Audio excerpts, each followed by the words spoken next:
There's a persistent belief in alchemaic and hermetic tradition in the existence of two suns, a hidden one of pure philosophical gold consisting of the essential fire conjoined with ether, and the apparent one of profane material gold. The dark consuming fire of the material sun leads it to be called the dark or black sun. I think it's time to start breaking down some of these cultures that have had the similar mythical motifs regarding multiple suns. So the first one would be the Australian Aboriginals, the legend of the twin suns. Many ancient cultures have myths and legends delineating the existence of multiple suns and moons. Many of these legends have common motifs, suggesting that there is a commonality supporting the idea that ancient man may have observed something tangible that we in the modern era may not be aware of. Ancient man was very much more in touch with nature than we currently are. Could it be possible that some very important aspect of nature has been hidden from the common people by the royal or elite bloodlines that control our world still to this day? Other cultures that have very similar myths and legends with these motifs, and which relate some of this stuff to there being a second sun or a black sun per se. There's Taiwanese cultures with legends about this stuff, Japanese, the Eskimos, Inuits, the Norse, the Greeks, and there's many other lesser known tribes and groups. I've seen lots of eclipses, photographed them, and have been baffled about the luminaries since I was a child. In past videos, I've shown you a video that I've taken of the sun and moon right next to each other in the sky, and the moon having a big shadow, a crescent, or sometimes half, making no sense when the sun is right next to it, just blasting it. It should be full, and it should change. It shouldn't just be the same lunar cycle all day. If they're both visible in the sky, the shadow on the moon should change. But no, all day, we're in the particular waxing or waning cycle, like it's fixed. Recently, I've shared depictions of an old astronomical clock in Prague, and through editing and whatnot, I've watched this clock more than most people should, just watching it spin. And I noticed there's an opposing orb, and it got me thinking that there's something else, and even this clock showed it. Something else that has nothing to do with the moon, that eclipses the solar luminary. Shortly after, somebody gave me a link in the comments for my last video, and I thank you for this. And it's from a channel called Oliver Ibanez, a Spanish channel. And finally, some real pictures, and video, and a plausible theory to what the eclipse may be. So here we can see an image of the eclipse, and they talk about how the eclipses have been predicted for thousands of years, the Chinese having it down to a science, and it just happens so fast as it approaches it, it seems baffling. Again, there is no shadowing seen on the moon. It's like some black spot just rolls in and then moves out. And last time I saw this eclipse, I was working at the hospital that I worked at for 5 years. And we all went outside and looked at it. And I couldn't see the moon before, and I couldn't see it after. It just happened so fast, and I was so perplexed. Everything got really cold. And he talks about these predictions in an old book called The True System of the Universe by James Giuseppe. And this is very exciting because this is an old science. And we have to remember that NASA and all the stuff they feed us is very new science that disregards all of the wisdom of the past. And here we're zooming in a little closer. And come on, use your head. Any artist in school will learn to draw shadowing around a spherical object. This is not a normal spherical object. It would have a different shadow over here, and the shadow would change as it moved. And even as it sat fixed in this position, we would see a great amount of light. We would see some shadowing, and the darkest spot would be right here in the center, not the whole thing. And again, even when there's no eclipse, when the sun and moon are in the sky together, the shadow of the moon should change throughout the day. Here's a paper written in 1897 by Thomas Ferguson, and he foretells the eclipses so accurately, and this was done again by the Chinese thousands of years ago. And I've talked about how I believe the Chinese wisdom comes from the past great civilization that built this realm, that built it in a way that we don't and can't build today. The ancient Chinese wisdom encompasses everything, every science, sciences that we don't even know should be sciences in the West. And I'm just very excited how it always seems to come back to this. It seems to come back to the Yellow Emperor, who overnight brought all these sciences and wisdom to China, or Tartaria, as it was before China. And here was a perfect way to predict the eclipse that I'd never heard of, written by Sir Robert Ball in a book called The Story of the Heavens. And he said if we look at all the eclipses in a period of 18 or 19 years, we can predict with enough accuracy all future eclipses. It's only necessary to know that within 18 years and 11 days after an eclipse, a similar one will occur again. This is the rule that allowed ancient astronomers to predict eclipses. So simple. And the truth is always so much more simple than a lie. And I think you're going to be very excited when you see what this eclipse is. Samuel Robotham, in his book, wrote the simplest method of predicting a future eclipse is to take tables that have been formed over hundreds of years of careful observation, and any observer can make their own tables. If you collect the calendars of the last 40 years, the time of the eclipses, and each year, they can be organized into a table. After examining the table, the observer will soon realize that there are cycles of eclipses that are repeated. When reaching eclipse number 19 or 20, they will see that it's a repetition of the first eclipses on the table. So following this method will be very easy to predict similar future eclipses. A lunar eclipse is formed when the Earth is between the sun and the moon, is what they tell us. The Earth then casts a shadow on the moon, thus causing the eclipse. But this explanation has already been refuted by Frederick Henry Cook. In his book, The Terrestrial Plane, he writes, according to the new theory, the false one, a lunar eclipse occurs when the sun and Earth and moon are in a straight line. But it's documented that since the 15th century, more than 50 eclipses have occurred while both the sun and moon were still visible above the horizon. In other words, the sun and the moon were visible at the same time in the sky while the moon was eclipsed. And this is the kind of thing that just gave me goosebumps. While the moon was eclipsed, for example, on July 19th of 1750, in Paris, eclipse, observers saw an eclipsed moon while the sun was clearly seen in the sky above the horizon. The same thing happened in the eclipses of April 20th in 1837, September 20th of 1700, June 16th of 1666, November 3rd of 1648, and July 17th of 1590. Also, a recent documented event occurred August 16th of 1989 in Hawaii, where the partially eclipsed moon could be seen rising while the sun was still setting. That means the sun, the earth, and the moon were not aligned while the lunar eclipse occurred. So it's impossible that the eclipse was caused by the earth's shadow being projected onto the moon. Another thing they say is that the solar eclipse occurs when the moon stands between the earth and the sun, the moon covering the exact circumference of the sun. This already improbable scenario is refuted by recordings where it can be seen that it's not the moon covering the sun during an eclipse, but rather something else, and we're going to have a look at that.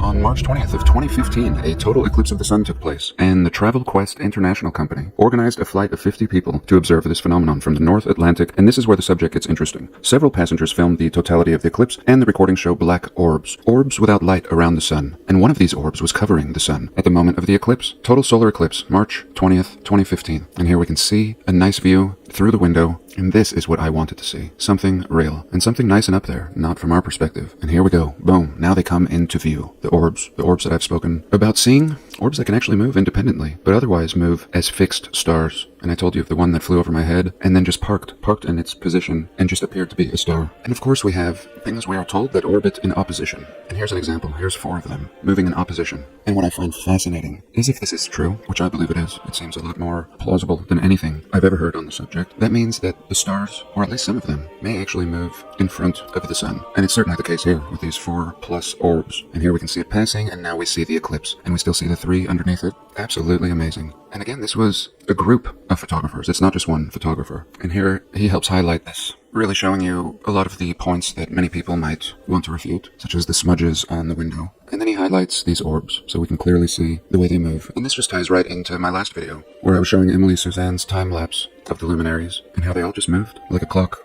And this just all rings so true to me. All the images I'd ever seen, even all the stuff on this platform that will pop up in the first few pages of searching, is all BS, just showing a false picture, doctored up. And this is what always perplexed me, is why I couldn't see the moon before. Even this last eclipse that I saw when I was working at the hospital. Why did I not see the moon approaching it? Well, that makes sense now. It was essentially an invisible orb until it reached this point, and then again became invisible. And again, we have proof now that the moon has been out in historical records. We have proof that it's not the moon causing the eclipses, that there are other moons or luminaries that perhaps have burnt out, but still continue their path, true and predictable. And I had no doubt everything was going to tie in together. All of this, the history, the realm, the orbs. And then this creator explains that these were the images that were posted to the news from the same flight, and they were BS images. They had edited out the rest of the orbs. And again, even before I got to this point and to this video, so many of the videos were also edited. Certainly anything with over 100,000 views. And I was looking for videos with very little views, very amateur. But even then, I couldn't find what I've discovered here. And we've since seen lots of charts examining the old world, and even the clock in Prague doing a better job of explaining what's going on in a working model. The Royal Astronomical Society in June of 1850 wrote, "We must seriously doubt that the moon is the only satellite of the Earth." In the report of the Academy of Sciences on October 12, 1846, and again in 1947, the director of one of the French observatories showed a series of calculations and observations that led him to conclude the following. There is at least one non-luminescent celestial body of considerable size attached to the Earth as a satellite. The astronomer and mathematician Sir John Herschel admitted that there are invisible moons in the firmament. The president said the following: "The view is gaining popularity through and through that the stars were accompanied by large orbs that never emitted light. The best astronomer of our time sent me a letter in July of 1844. He said, 'I continue to believe that the stars Procyon and Sirius are really double stars, and that each is made up of a visible and invisible star. Painstaking research by Peter Sauber supports the belief that there are invisible stars in the sky.' Johann Heinrich Lambert, a mathematician, physicist, astronomer, and philosopher, wrote that where there are large dark cosmic bodies, the existence of these non-luminescent orbs in the sky has been widely documented over the centuries. However, the elite hide the truth from us, and instead show us computer graphics, techniques that are obviously no longer models that work with people who have woken up. When it comes to the mainstream, all they offer us is a false explanation of reality. And even in the case where we have some actual footage, we can see that they'll just edit them in order to present them on mainstream networks for the masses." Lunar eclipse. How is a lunar eclipse possible on a flat Earth? But first, let's take a look. The phony, baloney, bull Earth. This is a supposed lunar eclipse with this model. As you can see, the top portion of the moon should be illuminated and the bottom portion should be darkened. Just another image representing the supposed orbit of the moon around the so-called bull Earth. Now, take a look here. Again, the top portion should be illuminated, the bottom portion darkened. This angle, this perspective, again, the bottom portion should be darkened, the top should be illuminated. Now let's look at this. First, let's take a look at the footage right here from just north of Santa Fe, New Mexico. Talks about the phenomena of this eclipse. It's called the selenial event. Now let's take a look at this part right here. Now take a look at this time lapse of this moon, where both the sun, again, this is the sunrise, the sun and the moon are both above the horizon. Look at the top portion of the moon. It's darkened. Again, going back, we'll pause here for a second. Going back to this model. The top portion should be illuminated, of course, and the bottom portion darkened. You're not getting that. You're getting the exact opposite, okay? Play this again. Understand what's taking place here. So this definitely proves this is not caused by the so-called ball Earth. See this? Clear as day. For all those people saying the lunar eclipse debunks the flat Earth, you're completely wrong.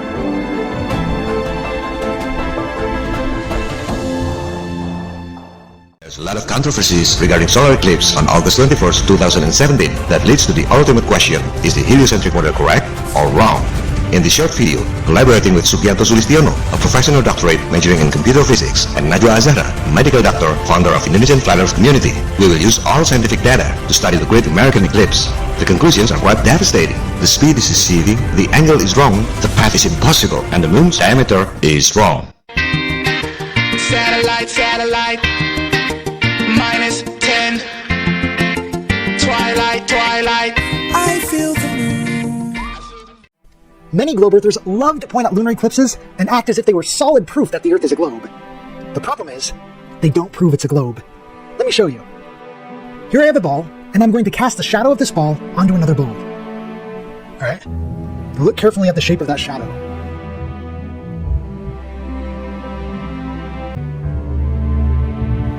Now here's a shadow of a ball being cast onto a plate. And please take notice of how the shadow is different here. Now here is a picture of a lunar eclipse. I don't know about you, but I think this presents a problem for the globe Earth model. Now, the only shape we know of that always casts a round shadow is a ball. Wow, really, Bill? You had to project a flat image of the moon onto the wall in order to get your round shadow? And, let's not get started on the size of your shadow there. But what was that you just said? Now, the only shape we know of that always casts a round shadow is a ball. The only shape that can cast a shadow that's curved from any direction you put the light is a sphere. Oh no, not you too! Not today, doctors. Not today. Please notice how that shadow appeared flat the entire time it moved across the surface of the ball. Now this leaves the question, why do we see so many curved shadows across the face of the moon? Does this mean the moon is actually flat? I suppose that is one explanation for this, but I don't think it's the shadow of the Earth being cast on the moon here. I think something else is going on. The shadow of the Earth is not the only thing that could cause the moon to turn dark. What if this has to do with some kind of a filter that comes between the Earth and the moon? A little while back, I had the opportunity to interview Cami Nodell, and she taught me some really fascinating facts about the atmosphere that I was totally unaware of before. She taught me about how the atmosphere acts as a filter and polarizes the light that passes through it. Things that people don't understand about that happen in reality, things that we should be looking at. The atmosphere polarizes any electric field, polarizes light, any light that's polarized is directional lights, polarized filters, crossing, have different effects. And you know how I'm always on the hunt for common ground. Here I found some common ground with Colorado State University, wherein they acknowledge the fact that the light from the sun gets polarized as it passes through the atmosphere. And they further claim that bees actually depend on this polarization for navigation. That is pretty wild and mind-blowing if you ask me. As I understand it, magnetic fields are generally pretty round. And keep in mind, the moon has its own magnetic field, and magnetic fields can also polarize light. So what would happen if we were to look at this through round filters instead of rectangular ones? Oh yeah, bada boom, bada bing! And you want to know what the most beautiful thing about this hypothesis is? It is easily testable. Just bring out a third filter and see if you can't bring the moon back into view during the next lunar eclipse. All it takes is a piece of tape. This phenomenon is one of the most mind-blowing things about polarized filters. But please know that this is not the only hypothesis of what else could be going on here. Please keep in mind, refraction can also cause shadows to appear. While I do not currently know the exact cause of lunar eclipses, I know I can say with confidence that they are not caused by the shadow of the Earth. This is kind of an essential term for flat earthers to know. A selenilion is a lunar eclipse that takes place while the sun is visible. In this particular multiple exposure image, according to the description here, this photo shows the setting moon just as the sun was about to rise. So the moon is going down in the west, and the sun is coming up behind the observer in the east. And please notice how the moon is being lit up from the bottom up. Now let's try and visualize how the mechanics of this would work in Dr. Thaler's globe Earth model. if we were to put the eclipsing moon in here, where should we put it? Should we put it here? That doesn't seem right. The moon here is setting and should be moving into the shadow, in which case the light here appears to be on the wrong side. How about somewhere down here in the bottom half of the shadow? That looks a little better. The number one explanation I have heard globe earthers provide when trying to explain selenilians is that refraction is causing both the sun and the moon to be visible. That is some pretty extreme refraction if you ask me, high above the mountains even. And look, that moon is not showing any signs of distortion. I'm glad that we can agree that refraction is possible so high up in the air without any signs of distortion. That is some pretty significant common ground right there. Our flat Earth model actually depends on this kind of refraction taking place this high up. It is essential in explaining how sunsets work on the flat Earth. However, when we put the moon down here on the globe model, in order for the shadow to get bigger here, the moon would have to be moving into the shadow, not away from it. In which case, this would require the moon to be moving the wrong way. And this is a moon set, not a moon rise. But something else to keep in mind is that the sun moves faster than the moon does, in which case, as the sun goes up, the shadow should go down. That seems better. But just remember, if that is the story they want to go with, they can't accept that without also accepting the mechanics behind our explanations of how refraction can cause boats to sink on the horizon, as well as our explanations for how sunsets work on the flat Earth. The number one argument I continually hear against that is, if the sun was setting due to refraction, it would cause it to look distorted. I'm glad that we can finally agree that an object can be refracted without obvious distortion. That for certain makes this really valuable common ground. A special thank you to White Sand for composing the music to this video. A special thank you to Cami Nodell. You are awesome. And a special thank you to my wife for your assistance in helping make this video possible. You are amazing. This video has been brought to you by the Flat Earth Institute of Science. If you haven't seen our fish tank laser experiments, they really get in there in explaining and demonstrating how refraction can cause boats, the sun, and the moon to appear to sink on the horizon. They are foundational and are worth checking out. Glory be to the Father of heaven and earth, forever and ever. Thank you all for watching.